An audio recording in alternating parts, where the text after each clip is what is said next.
Glória a Deus, amado. Dá uma palma para Jesus. Glória a Deus, Jesus é bom em todo tempo. Nosso Deus é santo, nosso Deus é poderoso, nosso Deus é bendito. Ele é um Deus que guarda as nossas vidas, que nos protege, que nos ama e que está conosco todos os dias. Eu queria ler um trecho para os irmãos lá em Tiago capítulo 4. Depois vocês já podem se assentar, mas só ler esse trechinho, né? Tiago capítulo 4. Nós temos esses minutos aí para a palavra de Deus. A partir do verso 7. Tiago capítulo 4. Pode ser a partir do verso 6.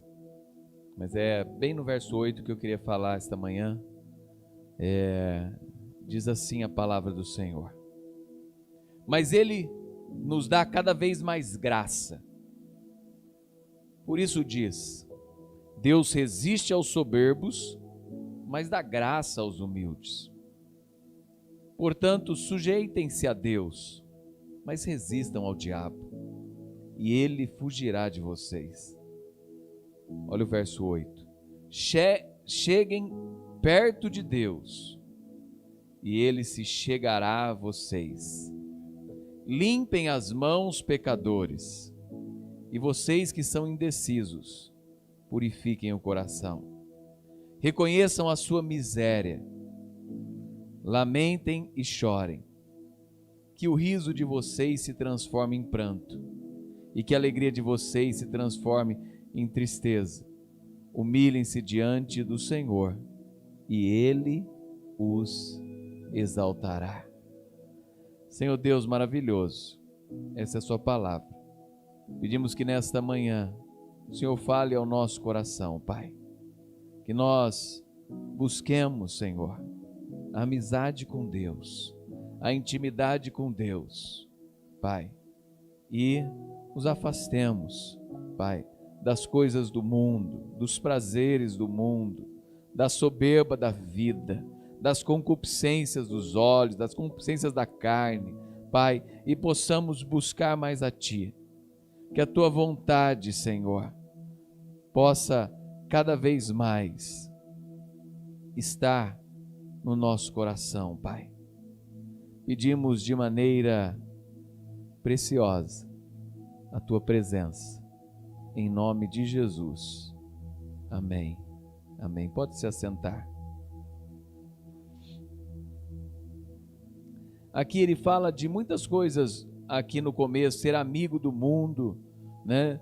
Pensar nas coisas do mundo, viver buscando e pedindo muitas vezes o mal para algumas pessoas, se esbanjar nos seus prazeres, né? E muitas vezes essa reflexão que ele fala: a amizade do mundo, ela é inimiga de Deus. Ela é inimiga de Deus. Ser amigo dos prazeres do mundo nos faz inimigos de Deus. Inimigo de Deus. Aquele, pois, que quiser ser amigo do mundo, se torna inimigo de Deus, né? Nesse contexto e nessa palavra que fala assim: é com ciúmes que por nós anseia o Espírito, que Ele faz habitar em nós. E ele fala que derrama cada vez mais graça sobre aquele que é humilde, derramando graça. Tem um texto de um comentarista bíblico que ele fala assim, que a soberba é a grande raiz de todas as afeições detestáveis,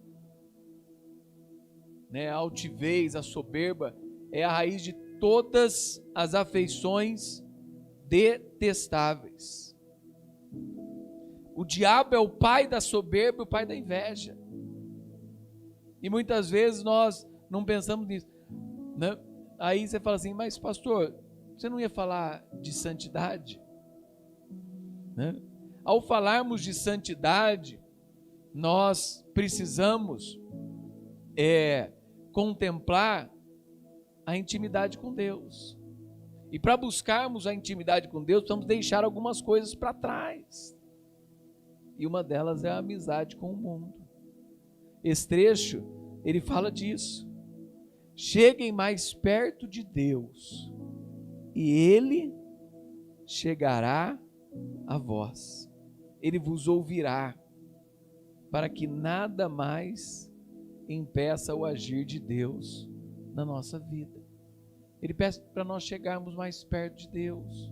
E muitas vezes nós compreendemos mal isso. Chegar mais perto de Deus não é somente frequentar um lugar que me dá paz. Chegar perto de Deus é olhar para dentro de si também e falar: eu preciso deixar isso aqui para lá, eu preciso deixar essa mentira para lá, eu preciso deixar essa inveja para lá, eu preciso deixar essa soberba para lá, eu preciso deixar essa paixão para lá, e eu preciso purificar o meu coração. Para eu chegar mais perto de Deus, eu preciso deixar algumas coisas, de velhas práticas, velhas doenças emocionais, né? Velhas afeições, velhos apegos. Muitas vezes nós temos apegos por algumas coisas, e isso nós precisamos deixar, né? Lá eu lembro uma vez, foi até com o pastor Rogério e um outro pastor, nós fomos orar na casa de uma irmã, e a irmã pediu: não, vem aqui orar, pastor, e ora, e se tiver alguma coisa que eu preciso largar, abandonar, me fala que eu vou. Mas nós oramos, né? Tiramos algumas coisas da casa com a permissão da irmã, mas teve algumas coisas que não quis, né? Não quis. Falou: não, isso aqui você precisa deixar também. Não, isso aqui é maldição para você. Não, eu vou com o tempo, né? Mas não quis. E ainda que saímos com um porta-mala cheio de coisa da casa, mas alguns apegos com coisas do passado e de práticas antigas do passado, não, foram deixadas para trás. E isso foi cada vez mais trazendo desgraça, né? E nós precisamos deixar algumas coisas. Para o quarto estar limpo, tem algumas coisas que precisam ser tiradas, mesmo que aquilo tenha um apego, para algo novo entrar na nossa vida, né? Para algo novo entrar na nossa vida, a gente precisa deixar algumas coisas de trás. E não é que aquilo é ruim hoje, mas é que aquilo não tem nada a ver com os passos que nós estamos caminhando para o futuro, e que muitas vezes aquilo não tem mais nada a ver com os passos e a direção que eu estou tomando rumo a Deus, né? Foi algo importante no meu passado, foi algo que fez parte do meu passado, mas foi algo que eu estava preso a algumas coisas, e aquilo eu preciso deixar para estar mais próximo de Deus. Seja uma idolatria, um apego sentimental, e muitas vezes para eu me encontrar mais com o Senhor. Mas dentro dessa palavra, cheguem perto de Deus e Ele chegará a vocês, limpem as suas mãos, né, pecadores, e vocês que são indecisos, purifiquem o coração. Eu queria falar sobre essas duas coisas. Limpem o coração, né? Não é uma palavra ofensiva, mas é uma palavra verdadeira. Limpem as suas mãos, pecadores. Nós somos pecadores e precisamos de uma limpeza. Quando eu peco, eu preciso de arrependimento. Uma primeira coisa para uma vida santa é uma chamada ao arrependimento. Lembra o trecho que eu li no comecinho sobre Joel? Joel capítulo 2, verso 12, fala assim, ó: convertei-vos a mim de todo o vosso coração, isso com jejum e com pranto. Romanos 10, 9, que nós usamos bastante para conversão, fala assim, ó: se com tua boca confessares a Jesus como Senhor, e o seu coração crer que Ele ressuscitou dentre os mortos, será salvo. eu preciso confessar os meus pecados. Eu preciso me arrepender e me converter de todo o meu coração. Tem algumas áreas da minha vida que precisam sair da escuridão e ser levadas para a luz de Cristo. Através de choro, pranto, arrependimento, oração, jejum. Acharmos um lugar de arrependimento. Arrependimento é reconhecer o erro cometido e a iniciativa para pedir perdão. Falei na escola dominical hoje, né, pastor? Às vezes a pessoa está lá parada e ela se arrepende de algo, chora. Só que só aquilo não ajuda a uma nova vida. Ela se arrependeu, mas ela precisa agora mudar a direção. Não adianta ela se arrepender e voltar a uma velha prática. Não adianta ela se arrepender e voltar ao pecado. Ela vai continuar pecadora daquele pecado. Nós temos erros, falhas e pecados que nós vamos cometer na vida. Mas eu não posso viver na prática do pecado. A palavra de Deus fala que aquele que vive na prática do pecado não herdará o reino dos céus.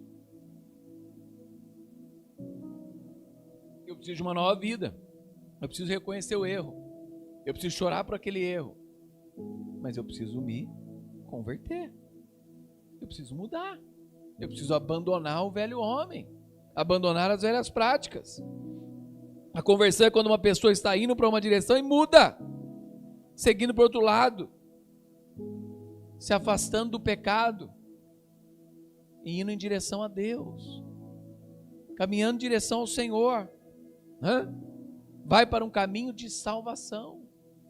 O caminho de salvação é um caminho diário e é um caminho, contínuo que eu preciso estar. Tem lá dentro da nossa teologia a santidade contínua, que está entre os processos e as experiências de Deus na nossa vida. Entre uma santificação inicial, entre o batismo com o Espírito Santo, depois a glorificação, é um processo de santificação contínua. Eu vi alguma coisa que está errada, eu vi alguma coisa na minha vida que não está agradando a Deus, eu preciso voltar para a cruz, eu preciso me arrepender, eu preciso me converter a Deus nessa área, preciso de quebrantamento. O próximo verso do livro de Joel, o verso 13, ele fala: rasgai o vosso coração e não as vossas vestes. Convertei-vos ao Senhor, o vosso Deus, porque Ele é misericordioso, compassivo, tardio em irar e grande benignidade, e se arrepende de todo mal. Para que cheguemos mais próximo de Deus, vamos nos quebrantar com humildade perante a sua presença. Na outra semana eu falei de intimidade, de se abrir, de se rasgar perante Deus, de falar realmente o que você sente, às vezes algumas coisas que você não fala para ninguém. Falar com Deus o que realmente você sente, você precisa. Eu usava até uma expressão, antes fala do crente esteira, Sabe aquele crente que anda e não chega a lugar nenhum? Já viu esse aí? É o crente esteira. Tá só na esteira, só fica lá, ó. Dá algum resultado? Pode dar algum resultado aparente, mas não chega a lugar nenhum. E vai. Precisa mudar. Precisa chegar a algum lugar. Precisa tomar a decisão de vida. Buscar mais a Deus. Apresentar mais Deus. Se colocar diante de Deus. Colocar nossa vida, colocar nossa história, colocar nossa família, colocar nosso futuro. Quantas vezes você tem orado pelo futuro e não pelo presente, nem pelo passado? Quantas vezes você tem apresentado os seus dias? Quantas vezes você tem colocado as suas decisões? Eu preciso tomar essa e essa decisão. Semana eu conversava com uma pessoa, ela falou: não, eu coloquei isso diante de Deus, mas Deus não me falou nada e eu não tomei essa decisão. E se eu tivesse tomado, pastor, hoje talvez estaria desempregado. Uma decisão. Ele apresentou. Veio uma promoção. Falou com Deus. Deus não deu a direção para ele aceitar. Ia haver uma mudança. Todo aquele setor acabou da empresa. Se ele tivesse ido. Às vezes até a resposta de Deus é um silêncio. Às vezes a resposta de Deus é um silêncio. Sabe? Para a gente aprender a ouvir a Deus. Deus não respondeu. Permaneça. Continue fazendo o que tem que fazer. Continue realizando a obra de Deus onde você está. Mas às vezes não é o tempo disso ou daquilo. Uma resposta. Jejum e oração. Um dos textos mais conhecidos da palavra de Deus, 1 Tessalonicenses 5,17. Muita gente gosta, fala, decorei um versículo. 1 Tessalonicenses 5,17. Orai sem cessar. Esse versículo eu sei, né? Mas eu pratico isso. Necessitamos ter essa humildade através de Deus. Orar sem cessar. Orar a Deus. Devemos orar para conversarmos com Deus, sabermos qual é a vontade de Deus para a nossa vida. Diante das dificuldades. Os homens de Deus faziam isso. Os homens de Deus continuam fazendo isso. Os homens do Senhor se colocam. Fala, Senhor, e aí? Certa vez, Moisés era o grande líder do povo de Deus. E Moisés veio a falecer. E Josué teve que assumir essa posição. A palavra de Deus para ele fala: não cesseis de falar desse livro da lei, antes medita nele dia e noite, para que tenhas cuidado de fazer tudo o quanto nele está escrito, então fará prosperar o teu caminho e será bem sucedido. Ter a palavra de Deus no seu coração, nas suas decisões, ter essa palavra, para que ela seja realmente lâmpada para os meus pés e luz para os meus caminhos. Deus falou com ele. Jesus não falou na tentação? Nem só de pão viverá o homem, mas de toda palavra que procede de Deus. Tem momentos que nós precisamos nos alimentar da palavra. Tem momentos que nós precisamos nos alimentar daquilo que nos dá esperança. Tem momentos que eu preciso voltar para algo que Deus falou comigo, para algo que Deus ministrou, ou para aquilo que Deus vai falar novo. Né? Novo. Deus não fala através da leitura, Deus não fala através de devocionais. Semanalmente eu recebo mensagem de pessoas: obrigado por essa palavra, me ajudou hoje. Eu precisava dessa palavra para a minha vida. Eu tinha que tomar uma decisão e a leitura desse devocional me ajudou. Nessas semanas, além do devocional, eu estou mandando os dias de oração pelos 40 dias de Pentecostes. Uma pessoa já me mandou uma mensagem que Deus tocando para buscar mais. Sabe? Orar, buscar, viver na casa de Deus, ter uma vida. Aqui ele fala, né? Reconheçam a sua miséria. A miséria do coração. Misericórdia é miséria do coração. É a tradução da palavra misericórdia.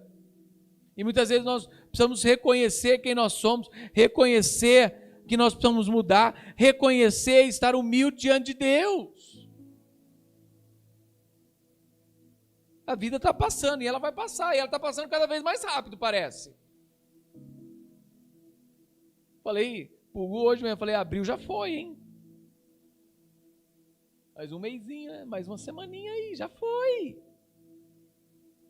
Passa mais rápido. Né?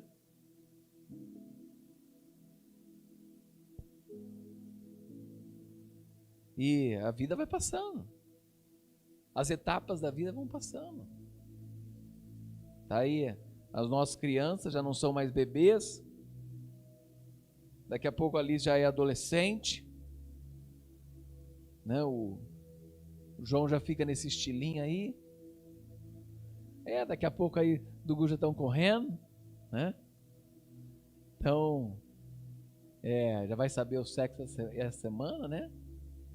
Então, aí a vida vai passando. E nós também vamos passando.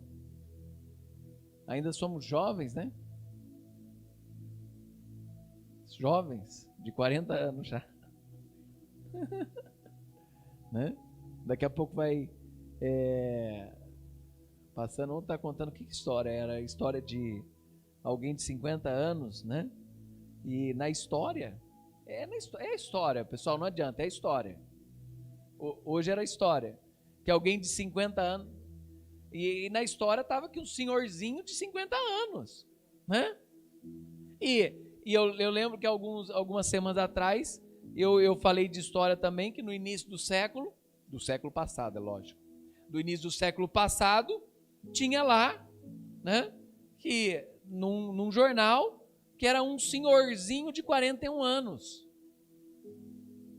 Então, há 100 anos atrás, eu já seria um senhorzinho, missionário Vilela. Eu já seria um senhorzinho, né? E ontem eu estava conversando com o meu irmão, né? Nós estávamos voltando e conversando com o meu irmão, né? Falei das atualidades, da atualidade que ninguém fala, né, pessoal? Ontem, mais de 300 mortos no Sudão. Mais de 3 mil feridos. Tem guerras na África que não acabam, mas não saem na notícia. Agora, se for para lá um europeu lutar na guerra e morrer na guerra, sai notícia de capa. Mais de 300 mortos, mais de 3 mil feridos na guerra. Na luta no Sudão. E falando que ontem invadiram a Bolsa na França. Mais de 100 pessoas invadiram, tipo a B3 aqui, né, que é a Bolsa de Valores, invadiram a B3. Semana passada invadiram a loja da Louis Vuitton, na França. Já há mais de 4 meses de revoltas lá. E não sai notícia quase dessas coisas. Né? E qual que é a briga lá? 2 anos. Mudança de 2 anos na aposentadoria. Passar de 62 para 64. Aqui há 6 anos atrás, passaram de 60 para 65, ninguém reclamou. Lá eles já estão há 4 meses por causa de 2 anos, né? Na aposentadoria. Tudo bem, precisa. É normal, pessoal, porque eu estava falando com ele da idade, é normal. A pessoa que, há um tempinho atrás, a expectativa de vida, quando foi feita algumas coisas no Brasil, a expectativa de vida era de 53 anos. Hoje a expectativa de vida no Brasil é de 74, 75 anos. As pessoas, muitas vezes, estão pagando, 10, 20% do seu salário por 30 anos para receber mais que um salário, não um salário que ela recebia, mas um salário por 30, 40 anos. Não, o fundo não aguenta. É normal você ir regulando algumas coisas, mas eles estão brigando por isso, por direitos, né? E algumas coisas não falam, mas eu estava falando, por quê? Porque a expectativa de vida está aumentando. É como eu falei, há 100 anos atrás eu seria um senhorzinho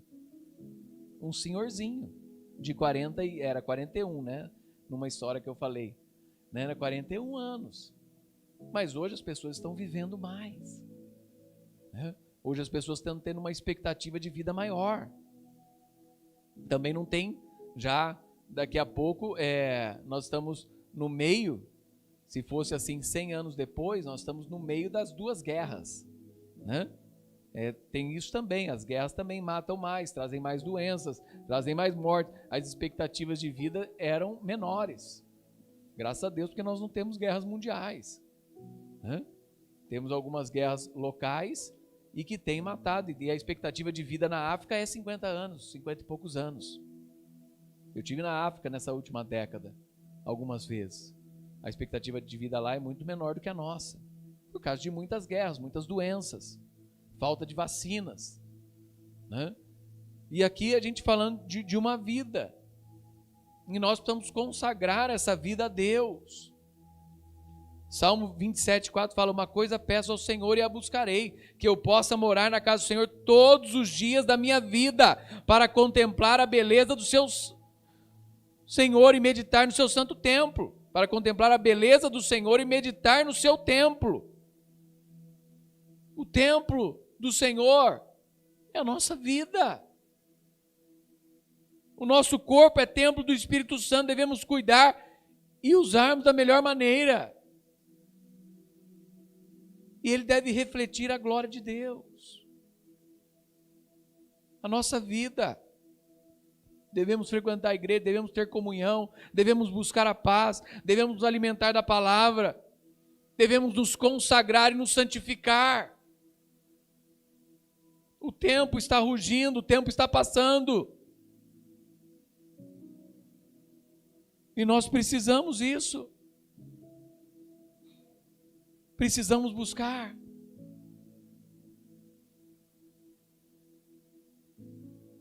Compartilhei uma frase essa semana que fala isso, né? É preferível estar aos pés de Jesus do que no topo do mundo. Porque aos pés de Jesus eu vou ter a salvação. Vou ter a salvação. Precisamos nos tornar imitadores de Cristo. Por onde nós estivermos. Buscarmos ser cheios do Espírito Santo. Como Paulo disse, logo já não sou eu que vivo, mas Cristo vive em mim. E este viver que eu tenho na carne, eu vivo pela fé no Filho de Deus. Viver pela fé. Pela fé, o pastor Rogério vai falar de fé hoje à noite. Pela fé no Filho de Deus. Buscar ser cheio do Espírito. Estar sensível ao toque de Jesus. Sabe, nós podemos estar sensível ao toque de Jesus no nosso trabalho. Podemos estar sensível ao toque de Jesus no nosso emprego. Podemos estar sensível ao toque de Jesus tomando um café com alguém. Podemos estar sensível ao toque de Jesus andando no ônibus. Lembra aquele velho clipe que tinha cheio do Espírito Santo no ônibus, né? E Deus tocou aquele ônibus, né, cheio do Espírito Santo. Podemos estar sensível, né, ao toque do Espírito Santo. Quantas histórias que eu já li em livro da pessoa na fila do supermercado e a pessoa percebeu alguma coisa na atendente ou no atendente e ela perguntou: posso orar por você? E ao orar a pessoa desfaleceu e Deus agiu e Deus tocou. E muitas vezes tem tantas pessoas que precisam de uma oração só, de apenas uma oração de consolo, de apenas uma oração de força. Tem uma coordenadora minha que ela fala: Edmur, ore por mim, estou precisando essa semana, né? São coisas que às vezes uma oração faz diferença na vida de alguém. Uma palavra faz diferença na vida de alguém. Faz diferença. Uma das diretoras estava muito preocupada com esse negócio de escola, sabe? Com isso, com crianças. Eu falei para ela: não, Jesus está no controle, vai dar certo. Deus vai cuidar, nada vai acontecer. Sabe, são coisas simples, uma palavra simples que às vezes dá um ânimo para alguém que precisa. As coisas são reais, elas estão acontecendo e acontecem, né? No mundo todo, Tem pessoas que vão morrer, tem pessoas que vão sofrer, tem servos de Deus que vão sofrer junto com as outras pessoas diante das tragédias. Ontem eu estava lendo a bibliografia de um profeta e o que Deus fez através da vida dele, e ele morreu aos 53 anos. Deus usou ele muito nessa última década, né? Era o TB Joshua, em cruzadas, em campanhas, né, em curas, mas ele foi embora cedo, sabe? Às vezes a gente não sabe os planos e os propósitos de Deus. Tem uma palavra do pastor Felício, né? Um dos primeiros pastores da Igreja Nazarena do Brasil. Ele falava assim: Deus não zomba de um coração sincero e nunca deixa afastar dele aqueles que buscam uma paz com Deus e uma sensibilidade ao toque do Espírito Santo. Deus não zomba de um coração sincero e Ele não deixa se afastar dele aqueles que buscam a paz e uma sensibilidade do Espírito Santo. Se nós buscarmos o Espírito Santo e desejarmos uma vida com Deus, Deus vai se derramar na nossa vida. Busque a Deus, busque esse viver santo, busque essa obra do Senhor na sua vida. O que mais interessa para Deus, sinceramente, não é aquilo que você vai fazer nesse mundo, mas é aquilo que Ele vai fazer no seu coração. É aquilo que Ele vai fazer no seu coração. Nosso coração é mau por natureza. Nossa vida, ela é pecadora por natureza. Mas Deus é capaz de santificar.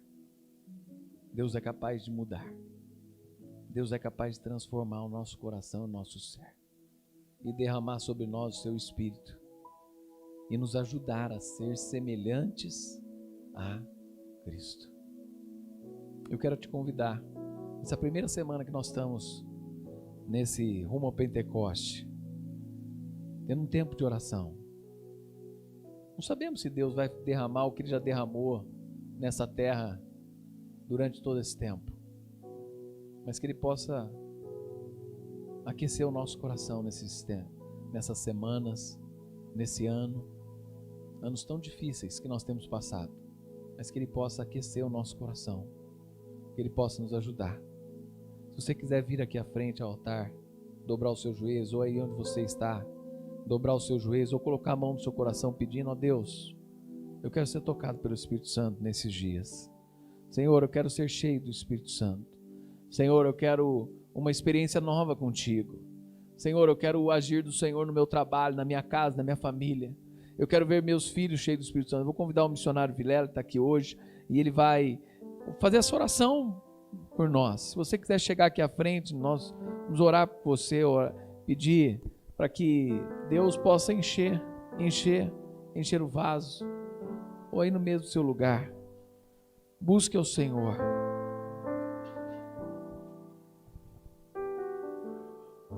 Meu amigo Espírito Santo, mais uma vez, como sempre, olha o que o Senhor trouxe para nós, olha o que foi revelado para alimentar o nosso espírito, fortalecer a nossa fé e encorajarmos na caminhada. Espírito Santo, por favor, nesta manhã, vem com este vento como fosse forma de tempestade, Senhor. Inunda o nosso ser. Varre, Senhor, todo impedimento, Pai, todos os empecilhos que porventura queiram se alojar na mente, no coração, no pensamento. Sim, limpa com esse fogo alastrador e alastra esse fogo abrasador e queima todo o mal. toda incredulidade, toda força contrária, nós neutralizamos em nome de Jesus Cristo e declaramos, Pai, e recebemos, Pai, a Tua palavra, aleluia, que nos dá esse alimento para nos dar o fortalecimento para seguirmos em frente e nunca recuarmos, mas sempre avante, sempre sabendo que o Senhor já está adiante, já está limpando o caminho, o Senhor já está preparando as comportas. Eita Deus de glória, sim, eu sei que as portas estão sendo escancaradas, mas o Senhor quer primeiramente nos aperfeiçoar, nos fortalecer, nos fundamentar e nos confirmar pela Tua graça, para estarmos sempre animados, Senhor, em todo tempo em que as adversidades que nos assolam, sabemos nós que todas elas é para um fim proveitoso. Tudo que nos acontece é porque Tu tens um propósito, Pai querido. O Senhor sabe como aperfeiçoar o nosso caráter. E nesta manhã, em nome de Jesus Cristo, meu amigo Espírito Santo, sim, é o Senhor que é o dono da igreja, conduz a igreja, anima a igreja, restaura a igreja, edifica a igreja, aviva a igreja. É o Senhor que em todo tempo, aleluia, nos dá, Senhor, o fôlego de vida para podermos declarar que até aqui Ebenezer tem nos ajudado, Senhor. Continua, Espírito Santo, por favor, não desista da Tua igreja. Serve a labacaia. Sim, meu amigo Espírito Santo, é o Senhor que está no comando, é o Senhor que verdadeiramente está no domínio, e o Senhor é soberano sobre todas as coisas. Aviva a Tua igreja através desses anos, e que neste tempo em que estamos vivendo, Senhor, e como foi dito, o que o tempo está passando, e é tão rápido, Senhor, está tão assim, ó Pai, o tempo, eu creio que o Senhor está abreviando por causa dos escolhidos que somos nós, e assim estamos aqui te pedindo, ajuda-nos, nos anima, Senhor, e nos faz chegarmos à estatura de varão perfeito, de conformidade à instrumentalidade da Tua palavra. Espírito Santo, mais uma vez, eu te agradeço, e te louvo, e te adoro, e te exalto, porque eu sei que o Senhor, a beleza da Tua santidade, mesmo assim, o Senhor ainda inclina os Teus olhos sobre nós, e nos dá, Senhor, este refrigério, para sabermos que até aqui, em todo o tempo, a Tua graça será o bastante para nós, e que a ação do Espírito Santo nunca se afaste de nós, não se retire da Tua igreja, amado Espírito Santo, mas continue dando a ela coragem, ânimo e força para tudo se cumprir em nossa vida até que Jesus Cristo venha. Assim te pedimos e te agradecemos e te louvamos por esta palavra ministrada, que com certeza deu a cada um de nós, Senhor, um toque, aleluia, para mais ainda termos a sensibilidade de nos santificarmos e tendo paz com todos, para assim vermos o Senhor no dia, aleluia, da redenção. Assim te agradecemos e te adoramos em nome de Jesus Cristo. Amém, Senhor.